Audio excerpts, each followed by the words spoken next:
48 घंटे में ईरान पर बहुत बड़ा हमला होने के सबूत मिले हैं। सैटेलाइट तस्वीरों से साफ पता चल रहा है कि अमेरिका और इजरायल मिलकर तेहरान में तबाही मचाने को तैयार हैं।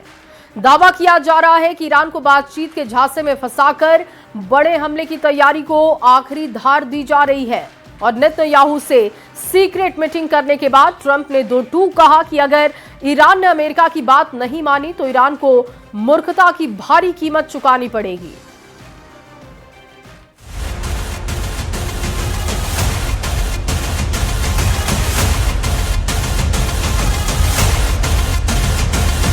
Look at that. It's over. We must continue the strikes. This aggression will not stand.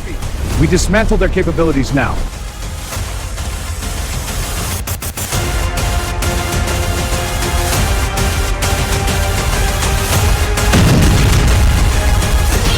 Tehran करेंगे तबाह।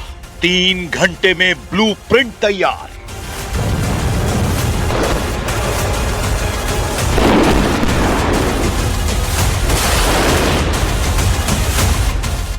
तीन घंटे तक चली राष्ट्रपति ट्रंप और प्रधानमंत्री नेतन्याहू की खुफिया मीटिंग ने ईरान के होश उड़ा दिए हैं। दावा किया जा रहा है कि ईरान को पक्का यकीन हो चुका है कि अमेरिका इजराइल के कंधे पर बंदूक रखकर ईरान पर घातक हमला कर सकता है। खबर तो ये तक है कि दुनिया के सामने अमेरिका दिखावा कर रहा है कि वो ईरान पर हमले की जोरदार तैयारियां कर रहा है, लेकिन हकीकत में असली हमला इजराइल की तरफ से करने की तैयारी चल रही है। खबर तो यहाँ तक है कि इजराइल ने पिछले 45 दिनों से चुपचाप ईरान पर बड़े हमले की तैयारियां कर ली है।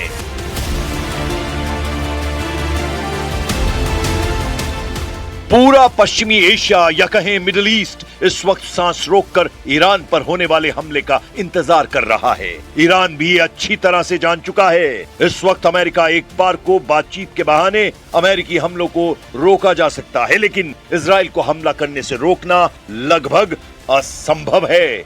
तो ऐसे में सवाल है, इस वक्त जंगी की कौन सी चालें चली जा रही हैं?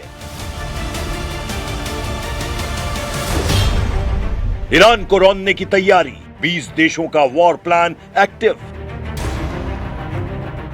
कुछ विशेषज्ञों के मुताबिक इस वक्त ईरान पर हमले को लेकर फूंक फूंक कर कदम रखे जा रहे हैं। खबर है मीडिया के जरिए अमेरिका और इजराइल दोनों ही ये दिखाने की कोशिश कर रहे हैं कि ईरान पर हमले को लेकर अमेरिका और इजराइल में गंभीर मतभेद है। दावा तो यहां तक किया गया है कि इजराइल के पीएम बेंजामिन नेतन्याहू और डोनाल्ड ट्रंप के बीच 3 घंटे से ज्यादा तक मीटिंग हुई, लेकिन कोई ठोस नतीजा नहीं निकला। दावा किया जा रहा है कि अमेरिका ईरान के सिर्फ परमाणु प्रोग्राम पर ही बातचीत करना चाहता है, जबकि इजराइल का कहना है कि ईरान के परमाणु प्रोग्राम के साथ साथ ईरान की बैलिस्टिक मिसाइलों को भी प्रतिबंधित किया जाए, लेकिन अमेरिका तैयार नहीं है।